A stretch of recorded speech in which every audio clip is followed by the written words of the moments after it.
Buenas tardes. En primer lugar, un saludo afectuoso al conferenciante de hoy, don José Antonio Ullate Favo. Agradecer de nuevo la presencia del ilustrísimo señor don Luis Joaquín Gómez Joubert. Me acompaña en la mesa el concejal de Comercio. Y agradecer pues la presencia de todas y todos ustedes en este acto, en esta jornada sobre la hispanidad. Tiene la palabra el ilustrísimo señor don Luis Joaquín Gómez Joubert, presentador de la jornada. Ya ayer nos introducíamos en la hispanidad y hoy simplemente presentar al conferenciante, tras, eso sí, señalar dos notas que me parecen interesantes como exordio a lo que hoy podamos escuchar. Lo primero es que los hispanistas y americanistas que han venido estos días y vendrán hacen relación a una forma muy distinta de cómo hoy se entiende el sujeto hispanista. Normalmente suele ser alguien que habla de la leyenda negra o que ya está actuando como fautor de una futura leyenda también negra. Hablar bien de la actuación española y de la hispanidad en el sentido correcto de la palabra, como ayer exponíamos, no está de moda ni tiene eco mediático.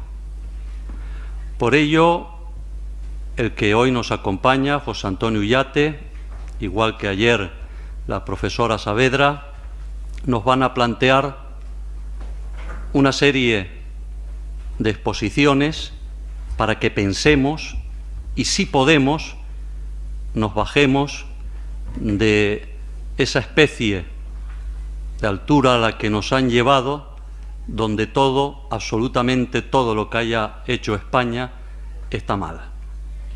En este sentido, es bueno que un hispanista, y Ullate lo es, no niegue la evidencia. ¿Qué es una evidencia?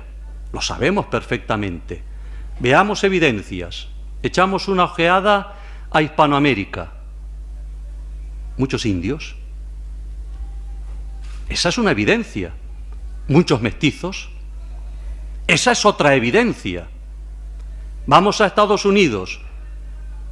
5 Sioux, 3 Aparajoy, 2 pies negros. Esa es una evidencia.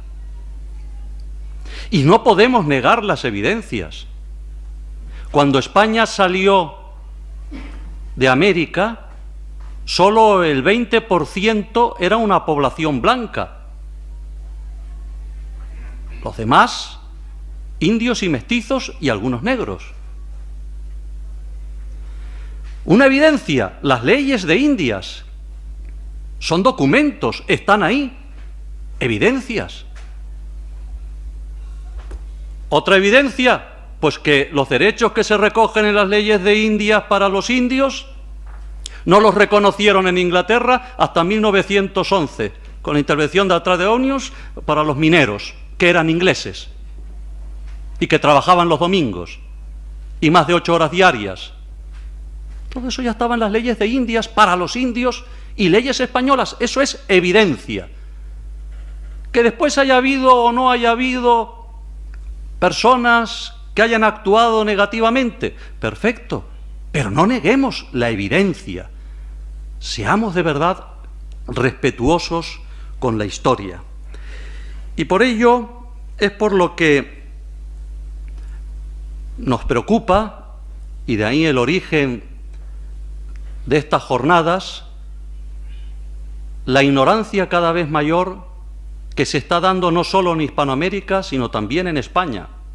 Recuerdo hace unos 15 años que con mis padres fui a Cuba y la guía, que iba en la guagua, nos iba explicando una historia que hacía relación a la presencia española. Fue tanto los disparates que dijo que yo me tuve que levantar, contestarle y argumentarle con datos históricos. Me miró como un extraterrestre y después me dijo: nunca había oído hablar de eso. Pues este es el problema, que lo que hoy va a exponer el amigo Ullate, lo que ayer expuso Saavedra y lo que mañana expondrá Hernández Sánchez Barba, es lo que la gente no oye, no escucha, no sabe. Y muchos menos, desde luego, los alumnos con los sistemas de educación actuales, tanto en Hispanoamérica como en España. Por eso decía ayer la señora Saavedra que nosotros nos forjamos también en esos 8 siglos de reconquista, pues la hispanidad se forjará reconquistando esa unidad espiritual religiosa de todos los pueblos que constituyen ese gran mapa de habla española. Por ello es por lo que os pido que estéis realmente atentos a esta conferencia de hoy, en base al último libro, que ya le explicaré cuál es, y que, en definitiva, nos va a hacer esa invitación a esa comunidad hispana espiritual, muy diferente a la de mercado, que pueda constituir las bases de la Unión Europea y que, tal vez no en este siglo, o sí, pueda darse. ¿Y quién es José Antonio Ullate Favo? Pues yo es la tercera vez que lo presento en Tenerife. Una en la Matanza de Centejo, con motivo de la publicación de un libro suyo, La verdad sobre el Código Da Vinci, en Santa Cruz de Tenerife, en la presentación de otro libro muy importante, El secreto masónico desvelado, y no le voy a presentar el tercero, pero él hablará de él, de los españoles que no pudieran serlo, o no pudieron serlo, la verdadera historia de la independencia de América. Estamos ante un periodista licenciado en Derecho, que fuera redactor jefe del semanario Alfa y Omega y coordinador del suplemento Fe y Razón del periódico La Razón. Es polifacético, sabe de todo, hasta teología, mucho más que los curas, bastante más. Lo puedo certificar. Y muy polemista. Si te pones a discutir con él, te puede dar la madrugada y aburrirte y darle la razón porque la tiene o porque ya no puedes más. Y ciertamente todo ello nos va a ayudar para que estemos entretenidos y al mismo tiempo aprendamos. Que él nos responda a por qué fue la independencia de las Américas. Después de estas palabras tan inmerecidas, bueno, quiero empezar ante todo dando las gracias al señor alcalde por haber tenido el coraje y el entusiasmo de convocar estas jornadas con un tema más urgente que nunca, como es el de la hispanidad, como con claridad meridiana ha trazado también don Luis Joaquín, amigo viejo y por eso hombre que se excede en los elogios. Voy a hablar de la hispanidad, pero concretamente voy a hablar de la hispanidad en relación a este bicentenario, a estos 200 años que se cumplen de una fecha convencional, que no es real, porque ningún acontecimiento que pudiéramos llamar político, de envergadura política, tuvo lugar en el año 1810, que condujera directamente a la independencia de América. Pero, como veremos, espero poder mostrar, la historia de la independencia de América es una historia mítica, no es una historia de realidades, es una narración más que una historia, es un relato, más bien pertenece al orden de la literatura. Y por lo tanto, se comprende que en esa especie de recomposición a posteriori que han hecho esas 20 repúblicas que han surgido del inmenso solar que una vez fueran los virreinatos españoles de América, han querido retrotraerse a un punto inicial común que diera una especie de coherencia a todo el movimiento. Hablaré, he dicho también, de la hispanidad. El término hispanidad, que surge como tal a comienzos del siglo XX, de la mente de un clérigo clarividente vizcaíno, euskaldún, que era don Zacarías de Vizcarra, y que retoma y difunde sobre todo Ramiro de Maeztu y el cardenal Gomá. Es un término clave para nosotros si queremos comprender nuestra historia. ¿Y por qué? Porque es un término que sirve para quebrar una inercia de decadencia y de degeneración. Los españoles, el viejo continente, es decir, lo que después de la independencia de los países americanos o de las Américas siguió denominándose España, habíamos inmediatamente después entrado en una deriva antipolítica, antihistórica, de negación de nuestra propia historia, que se edificó concretamente de espaldas a América. Pensemos que don Fernando VII, un rey tan incalificable como legítimo, un rey que no perdió su legitimidad de ejercicio hasta el momento de morir, nunca reconoció la independencia de las repúblicas americanas. La regencia, inmediatamente, 2 años después de su muerte, reconoció todas las repúblicas, estableció acuerdos comerciales con todas ellas y dio por zanjado el asunto americano como si nunca jamás hubiera existido.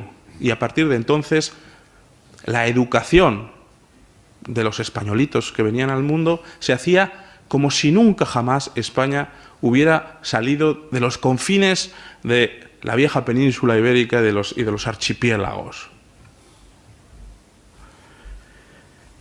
Quebraba una inercia, y era importante hacerlo, una inercia de negación, una inercia que impedía que comprendiéramos por qué los españoles del viejo continente y los españoles americanos, los hispanoamericanos, nos seguimos reconociendo en un plano misterioso y, sin embargo, nos seguimos rechazando en muchos otros planos, empezando por el político. Por eso, la genialidad de don Zacarías de Vizcarra quebraba esa inercia. Se trataba de recuperar, de recomponer, de iniciar una tarea de recomposición, de poner las piezas desordenadas del puzzle en su sitio para intentar comprender qué es lo que nos unía a los españoles de uno y del otro lado del Atlántico.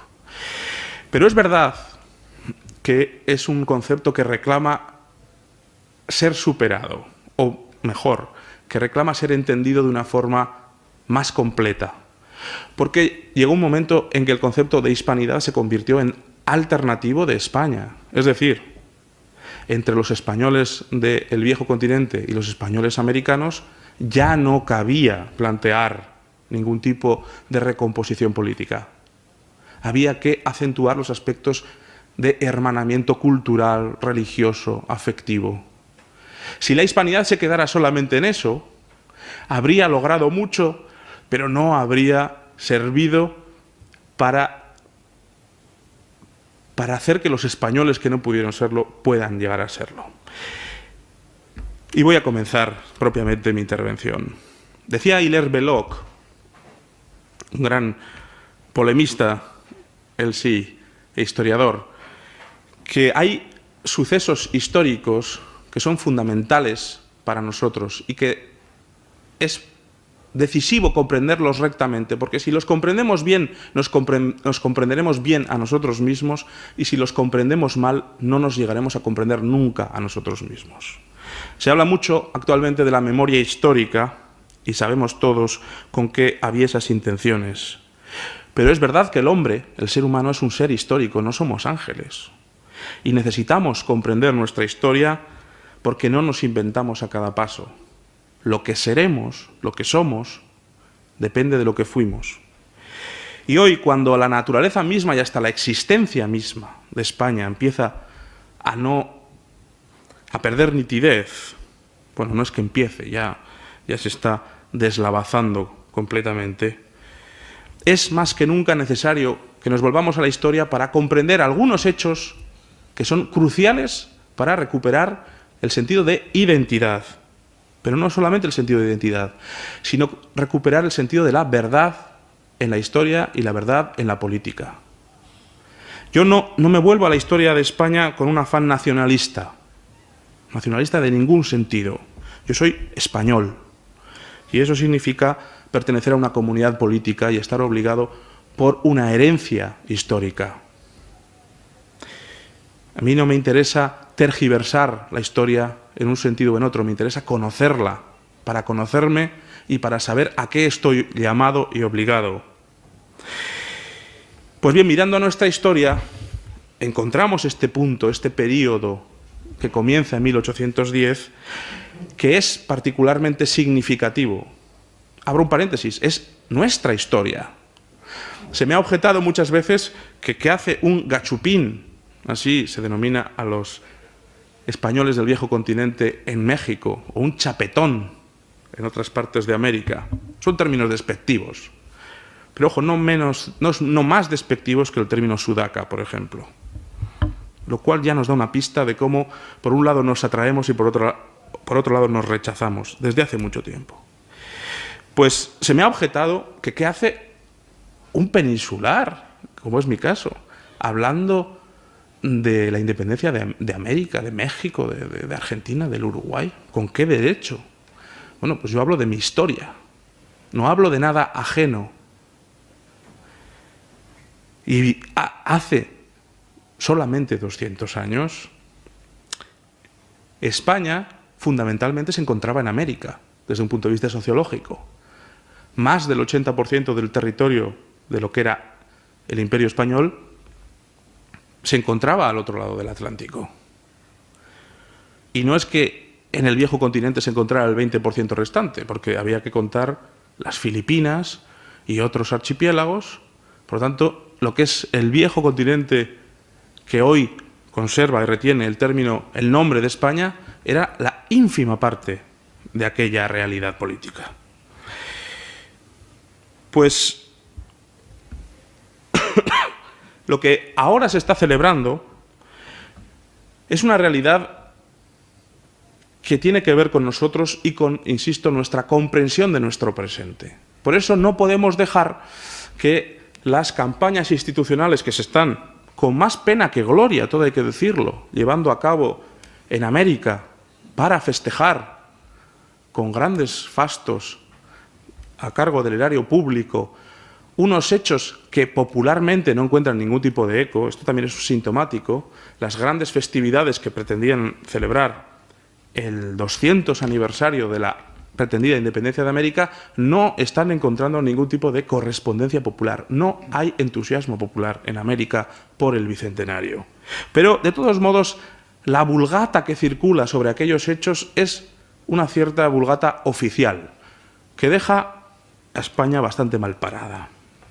Por eso a mí me gusta hablar con algunos amigos del otro Bicentenario, que no es otro que el de la verdad histórica.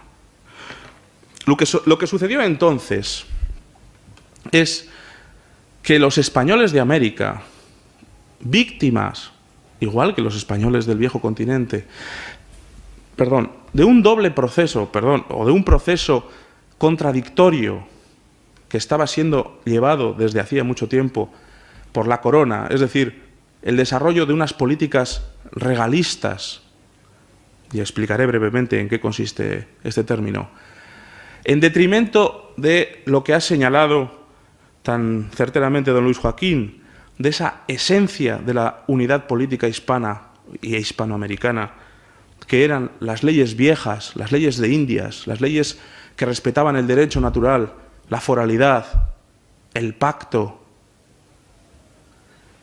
Esa ese factor, o eso que yo llamo el vector tradicional de las Españas, que fue lo que hizo no solamente la hispanidad americana, sino la hispanidad en sí misma, desde muy pronto empezó a sufrir el ataque, el parasitismo de otro factor que también lamentablemente procedía de la misma fuente, que era la corona española, que no supo resistirse al signo de los tiempos, que digámoslo todo venía de Francia y de Alemania, primero de Francia con el galicanismo, luego de Alemania con el luteranismo, tendencias que llevaban precisamente a negar la esencia de la política española, el límite del poder, pero no un límite arbitrario y convencional, como se ha querido recuperar en la modernidad, sino un límite basado en la naturaleza de las cosas, el límite del derecho natural, el límite del derecho divino y el límite de la ley paccionada, la ley consuetudinaria. Pues bien, esos dos vectores obraban en el factor unificador de las Españas, que era la monarquía.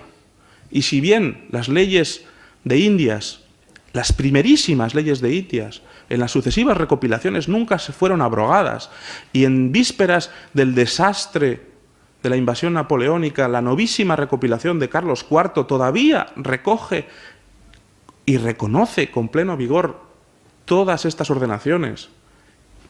Ejemplo admirable de lo que es un ejercicio de autolimitación racional del poder. Pensemos que en la cúspide del poder imperial, un Felipe II, un Felipe III, promulgan leyes y en el mismo texto de esas leyes indican a los regidores, a los jueces que van a tener que aplicarlas en América, que si de la aplicación de esa ley se deriva el escándalo o la injusticia, no se aplique la ley del rey y se aplique la equidad, es decir, el sentido de justicia que tiene el juez. Ningún otro ordenamiento contemporáneo recogía una autolimitación semejante, pero ese influjo absolutista que venía de Europa, término nefasto donde los haya, acabó, como no era esperable que fuera de otra manera, calando también en la monarquía hispánica. Y tenemos que junto al vector civilizador y tradicional, respetuoso, que generó cristiandades originalísimas en las cuatro esquinas del orbe, pensemos que un indio tlaxcalteca era tan español y tenía tantos derechos, mejor, más derechos en ciertos aspectos, que un vasallo de Navarra, porque un tlaxcalteca, por el hecho de serlo, era hidalgo, como los guipuzcoanos. Es decir, este era el vector tradicional y civilizador, pero junto a él, y de forma inversamente creciente, parasitaria, también se desarrolló una política absolutista creciente, influjo del galicanismo, insisto, y del protestantismo, que pretendía que el poder en sí mismo era absoluto, la nefasta teoría de la soberanía política, desconocida históricamente en las Españas. Pues bien, ¿qué ocurrió? Que llegó un momento, a finales sobre todo de los reinados de Carlos III y Carlos IV, en los cuales los virreyes, o algunos virreyes y funcionarios, aplicaron políticas radicalmente contrarias a la consuetudo, a la tradición jurídica española, y profundamente obraron una labor de desmoralización. Pero una labor de desmoralización que no solamente, insisto, afectaba al nuevo continente, también al viejo continente. Es en ese contexto en el que un puñado de aventureros formados en Europa, y los que no estuvieron en Europa, formados a través de maestros perversos europeos, como Belgrano. Belgrano nunca vino a Europa, pero se formó leyendo a Voltaire, a Rousseau, a Diderot, a D'Alembert.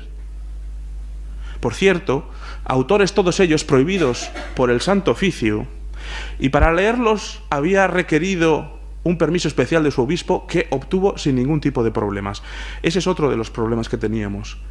El patronato regio había sido una excelente herramienta para colaborar con la Iglesia en la expansión de la fe católica. Pero cuando el vector regalista, las ideologías totalitarias, por así decirlo, de la época, las que reclamaban cada vez más independencia para el poder político, se vieron al frente del gobierno, de los destinos de España, se tendió a abusar de los derechos que otorgaba el patronato regio a la hora de nombrar titulares de sedes episcopales, de privilegios clericales. Y por lo tanto se difundió entre el clero americano, sobre todo, una gran corriente de jansenismo y, paradójicamente, de galicanismo político, que son dos términos que acaban uniéndose en la historia. Pues este factor, y es que España, por un lado, fue sobre todo y principalmente, fue la creadora de la civilización en América, la que dio la luz de la fe, la que dio no solamente eso, sino la luz del derecho y de la justicia, la que organizó jurídicamente en virreinatos, insisto, y nunca en colonias. Nunca existió la colonización en el sentido propio de América. Porque la colonia es un concepto ajeno a la tradición política hispánica. La colonia es un territorio que pertenece patrimonialmente a otro reino y que, por lo tanto, la única razón de ser que tiene es su explotación económica. Evidentemente hubo explotación económica en América, pero nunca en una colonia se daba la circunstancia de que los nacidos en la colonia eran miembros exequo de la misma comunidad política que la metrópoli. Mientras que en España, insisto, era así. Un chichimeca podía no saber hablar español y tenía más derechos políticos que un vasallo peninsular que no fuera hidalgo. Pues bien, en aquel ambiente ya decadente y confuso, hay que decirlo, porque la monarquía española estaba necesitada de una reforma, de una profundísima reforma, pero no de una reforma lógicamente que alterara la comunidad política, que es lo que a la postre sucedió, sino que fuera un retomar el rumbo que le había hecho grande y que le había hecho la admiración del mundo. Y lo que sucedió fue que este puñado de aventureros, financiados por Inglaterra, al servicio de Inglaterra y al servicio de los ideales de la revolución, habían identificado a España como el gran enemigo a batir. Ya en 1711 circulaba por Londres, y hoy espero que pronto lo podamos poner en circulación, existe, pero en una edición muy restringida, un panfleto titulado "Un proyecto para humillar a España". Y este proyecto consiste precisamente en hacerla responsable de todos sus logros civilizadores e históricos y hacérselos pagar destruyéndole, arrebatándole América. Precisamente en un plan que va a tener una segunda parte, en lo que se llamó el Plan Maitland, un poquito antes de 1810, en 1805, que ya traza exactamente la estrategia que va a desarrollar, por ejemplo, José de San Martín cuando ataque el vínculo del virreinato de La Plata con España, y no contento con eso, cruce los Andes, intente emancipar o independizar Chile y llegue y suba hasta el norte e imponga una constitución independiente al Perú. Pero me anticipo, en realidad todos estos movimientos estaban ya recogidos en la propaganda inglesa. La propaganda inglesa ambicionaba desde hacía un siglo las posesiones españolas en América, y no solamente, aunque principalmente por una cuestión comercial. también para humillar a España. El hecho es que este puñado, insisto, exiguo, Miranda, pensemos que Miranda, por ejemplo, el padre de la emancipación, era un completo alienado de su propio territorio. Él salió sin tener 20 años de lo que hoy es Venezuela, y toda su formación, él que prácticamente no había visto un indígena nunca, más que en la servidumbre de su casa, porque él provenía de una familia acomodada, criolla, él toda su formación la adquiere en los cenáculos revolucionarios en España, en la península ibérica, perdón, en Francia, en Inglaterra y luego en Estados Unidos, donde en todos esos lugares va a combatir del lado de los revolucionarios. Pues bien, en su imaginación, él va a recrear un ideal indigenista. Él va a ser el primer indigenista, el que no tenía una sola sangre india y que sin embargo va a hablar de los originarios derechos de los indios, que hay que devolvérselos. Claro, evidentemente la historia nos enseña que si, como decía don Luis Joaquín, prácticamente un 40% de la población americana en el momento de la secesión era indígena pura, y los blancos, los criollos blancos, estaban en torno al 20%, es decir, el resto se repartía entre negros, zambos, mulatos. Pues bien, los indígenas, que habían sido respetados por las leyes específicamente creadas para su protección, van a sufrir la peor de las persecuciones en sus, teóricamente, patrias recuperadas. Sabemos que no es así, pero por ejemplo, será un indio, Benito Juárez, masón grado 33, quien prohíba las lenguas indígenas en México, quien recluya a los indígenas en reservas, en quien se avergüence de su propia condición indígena. Serán las repúblicas como Argentina las que acaben de terminar con la presencia indígena en sus límites. Hoy prácticamente no existen indígenas en Argentina. Pues bien, este puñado de aventureros se alza con el santo y la limosna, logra convencer, logra persuadir a una masa perpleja, desorientada, debilitada, pero en ningún momento antiespañola. ¿En qué momento? En el momento más cobarde que podía elegirse, con la nocturnidad y alevosía que caracteriza a los cobardes.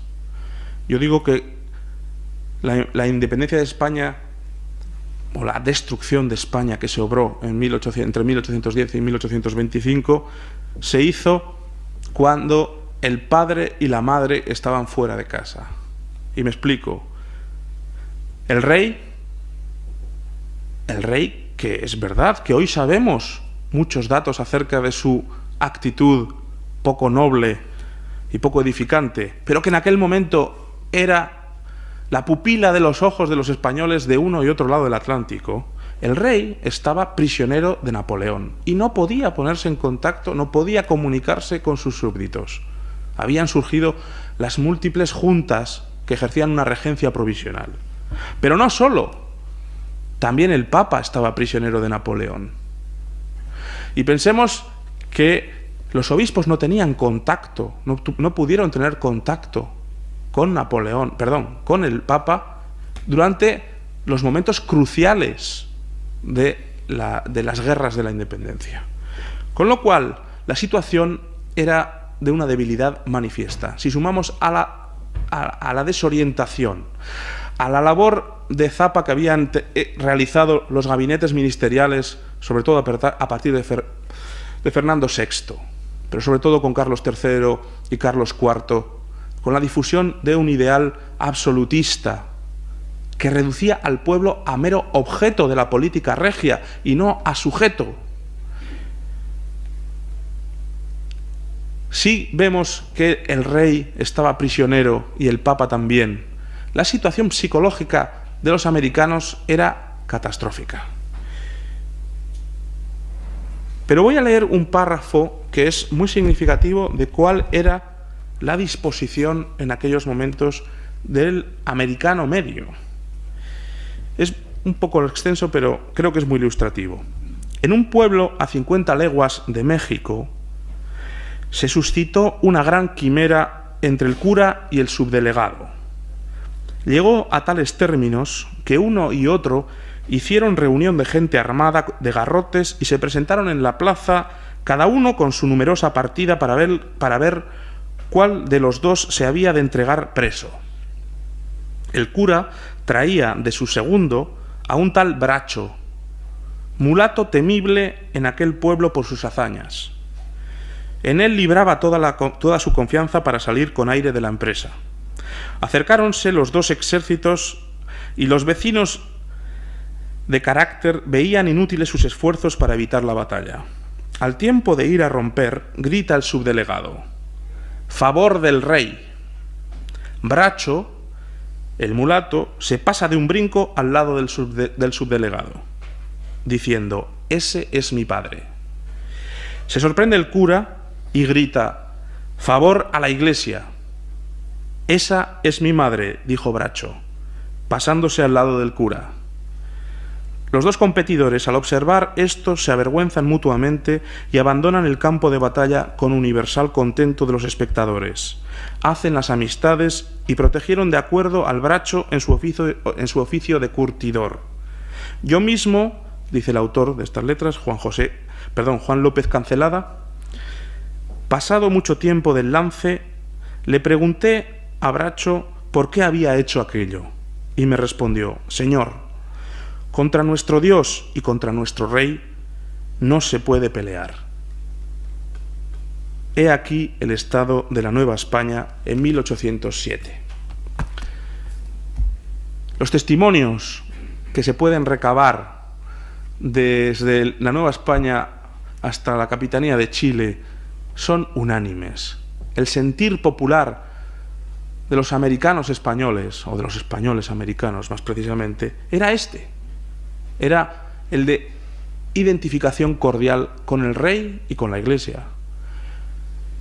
Sin embargo, insisto, había una gran debilidad doctrinal. No me va a dar tiempo de desarrollarlo esto, que es muy interesante ver cómo los principios que habían cimentado y habían coagulado aquellas cristiandades americanas estaban siendo destruidos desde mediados del siglo XVIII, sobre todo a través de una profusa difusión de la literatura enciclopedista, volteriana, ilustrada, que se daba sobre todo en las clases pudientes, con tolerancia, insisto, de tribunales como el del Santo Oficio, que estaban ya por aquel entonces trufados de jansenistas.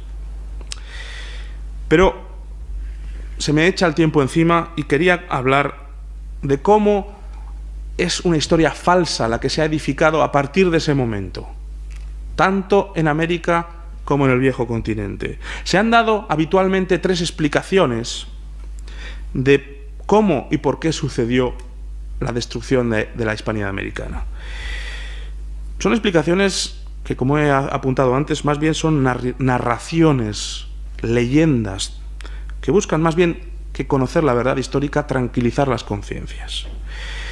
Hay una primera explicación que dice que pretende que la verdadera hispanidad, que la verdadera tradición religiosa y política hispánica y filosófica se preservó en América contra el gobierno que venía de la península, del cual solo venía la propaganda y la ponzoña jacobina. Quienes así razonan vendrían a decir que en realidad el movimiento secesionista fue un movimiento de afirmación hispánica frente a el extrañamiento que había sucedido en la corona, que se había afrancesado. Bueno, voy a pasar a la segunda y a la tercera y luego haré una crítica conjunta.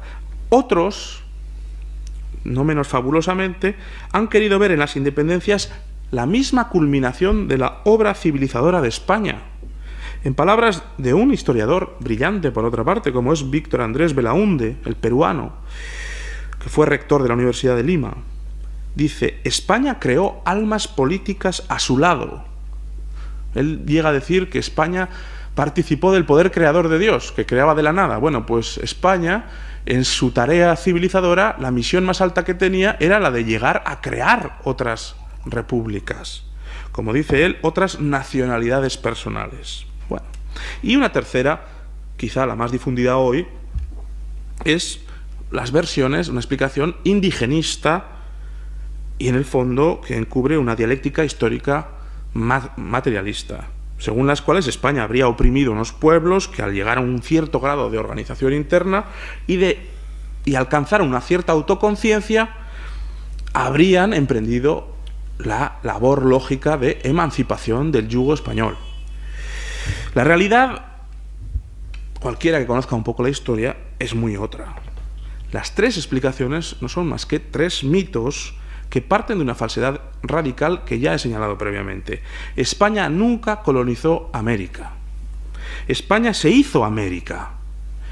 España se fundió, creció y alcanzó su plenitud haciéndose América. Parafraseando a Luis Santamarina, podríamos decir que América fue la aventura de España.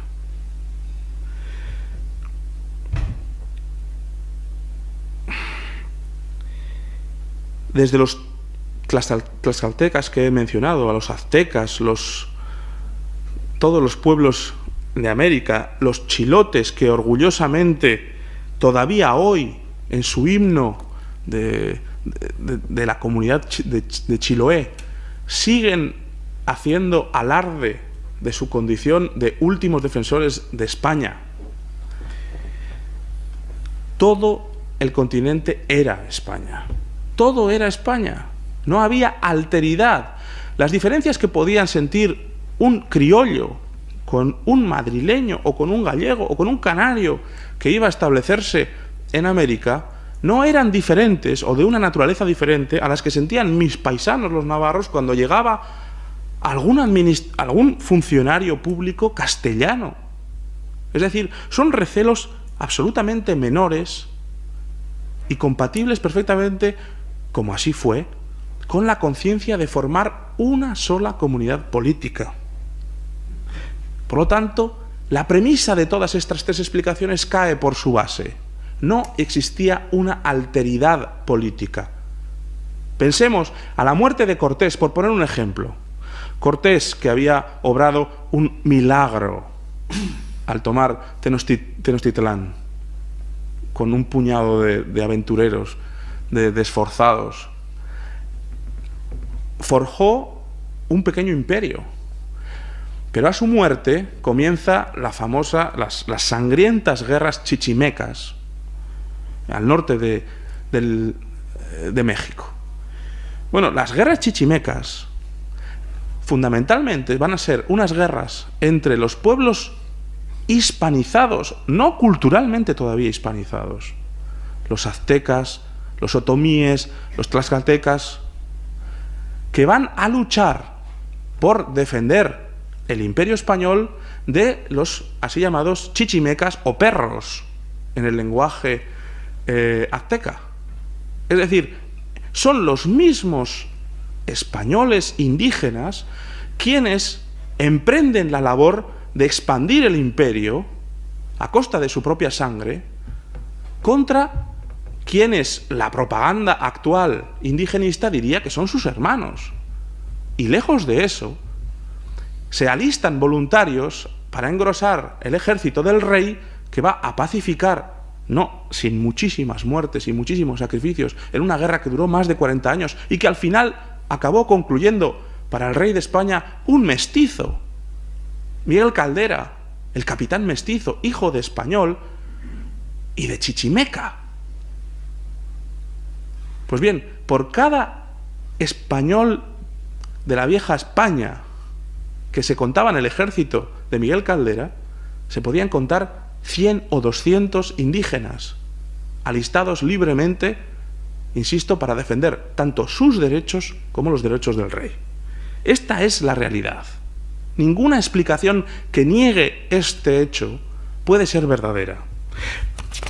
Y como ya definitivamente se me ha echado el tiempo encima, voy simplemente a mencionar algunos signos de la inmensa falsedad de la explicación que corrientemente se da de la independencia, como si fuera eso, haberse sacudido un yugo o haber culminado un proceso histórico necesario de afirmación de la autoconciencia de los pueblos americanos. Cuando en 1810 toda la península ibérica está dominada por los ejércitos napoleónicos, surgen espontáneamente, caóticamente si se quiere, las juntas que continúan en una regencia admirable, sorprendente, provisoria, fragilísima, la legitimidad de la corona. Gobiernan mientras el rey, y en nombre del rey, mientras el rey esté preso. De la misma manera, de idéntica manera, surgen espontáneamente juntas, se forman cabildos abiertos que terminan en juntas en todas las 4 esquinas de América. Todos ellos se convocan en nombre de Fernando VII, del rey cautivo. Pues bien, el primero de los actos que hoy se quiere celebrar como raíz y origen de la independencia de América, que es el Cabildo Abierto del 25 de mayo de 1810 en Buenos Aires, pero luego también el de Bogotá, el de Caracas, todos ellos se convocan en nombre de Su Majestad Fernando VII. Es lo que se ha llamado las máscaras de Fernando VII, las máscaras fernandinas. ¿Por qué? Porque estos cabildos, en su gran mayoría, ya están infiltrados de ideólogos que buscan la independencia. Pero, ¿por qué? Pensemos por qué, si de verdad buscaba la independencia y si de verdad el pueblo americano quería la independencia, ¿por qué tuvieron que apelar a Fernando VII?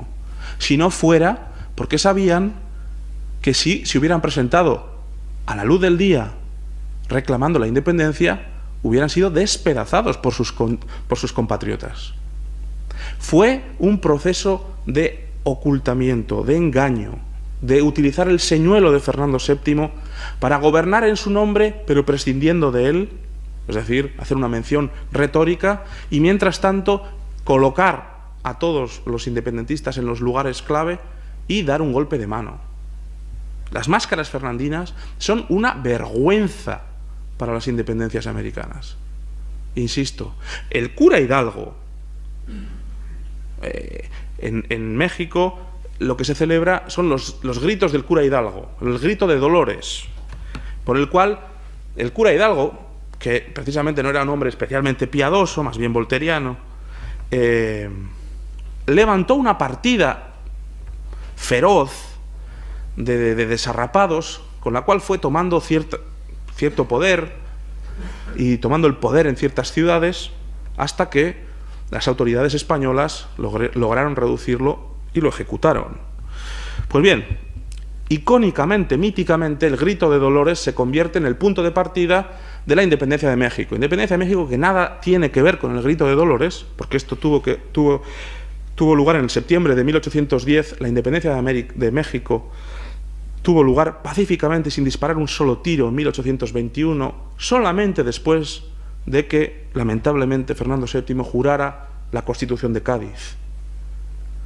Solamente después de que los mismos españoles de América le dieran la espalda al rey por haber cometido esa felonía.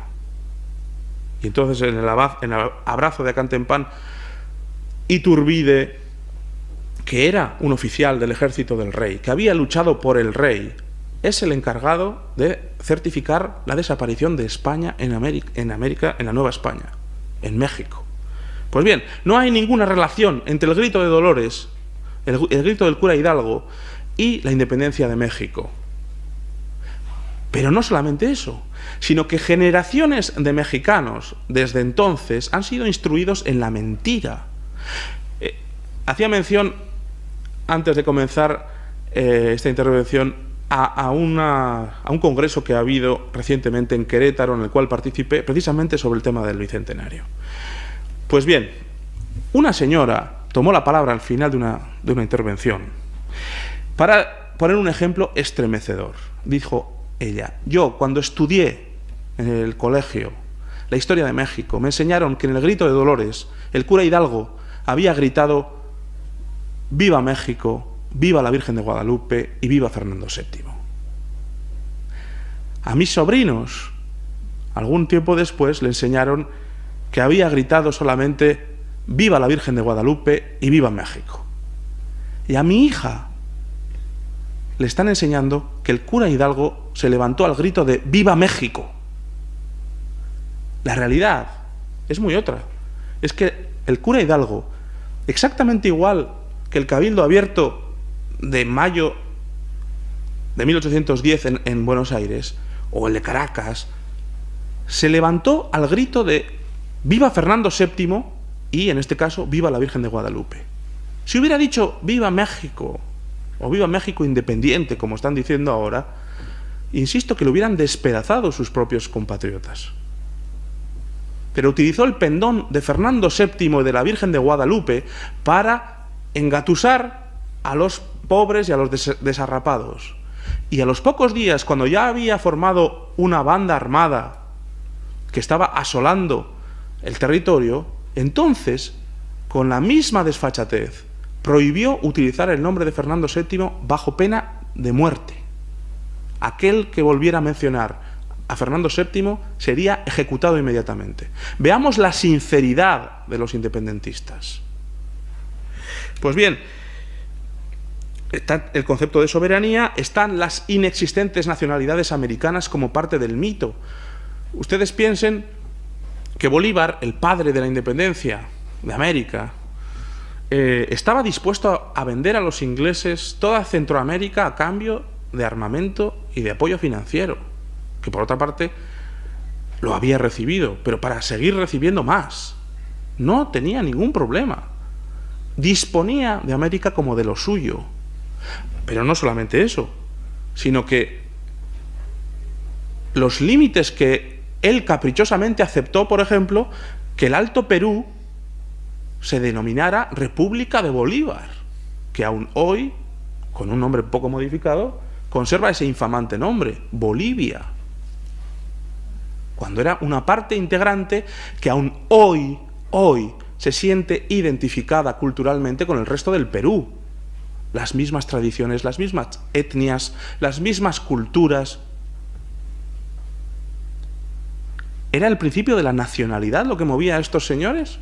¿Había que devolver el poder político a unas nacionalidades oprimidas? ¿Dónde empezaba una y dónde terminaba otra? ¿Existía el Ecuador o era un capricho que se hizo dividiendo al Perú? ¿Qué sentido tiene? No se ve. Por otra parte, una vez consumadas las independencias, América se tiñó de sangre y se sigue tiñendo de sangre hasta hoy, pues sigue habiendo conflictos fronterizos de una virulencia inconcebible.